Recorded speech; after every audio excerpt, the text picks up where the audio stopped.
Lieu incontournable d'Amiens, le cirque Jules Verne nous ouvre ses portes. Entre histoire et acoustique, découvrez l'envers du décor.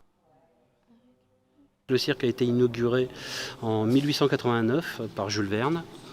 Il a été construit par Émile Riquier, qui était architecte à cette époque-là, qui s'est inspiré de la construction Eiffel. La volonté a été vraiment de faire un lieu en dur qui puisse accueillir du public et beaucoup de public puisqu'on est à plus de 1600 places. Du coup voilà une longue histoire de cirque en eux-mêmes, mais aussi de concerts, de théâtre, de marionnettes, voilà un peu tous les arts vivants. Gavroche nous éclaire alors sur l'acoustique particulière du cirque. Le système son est très vieux, il a plus de 20 ans. C'est une salle en circulaire, donc avec une difficulté de sonorisation assez conséquente. Toute salle de spectacle, on est vraiment sur un aplat avec donc la scène, la diffusion de part et d'autre et tout ce qui est sub en bas, mais on reste en frontal. Et ici, nous, on est en circulaire et en plus avec du dénivelé. Donc, ce qui nous expose à plusieurs difficultés, puisqu'il faut qu'on aille chercher la diffusion vraiment du haut en bas en respectant une égalité. En plus de ça, on a l'aspect ferraille IPN qui fait que ça résonne énormément dans les hauteurs et l'aspect coupole qui aspire complètement le son, donc la coupole à 26 mètres qui est vraiment comme une espèce de trou d'air dans la diffusion. On a cette chance-là qu'on a un sol de bois et du coup ça se répercute assez facilement.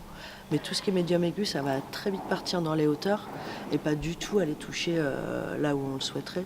Et du coup, plus on met fort, pire c'est. Parce qu'en fait, on va créer d'autres reflets. Du coup, il faut arriver vraiment à travailler en finesse, mais en efficacité. Alors du coup, nous, on s'adapte justement en accrochant notre diffusion sur les ponts, ce qui nous permet de monter bien haut et d'avoir une diffusion globale.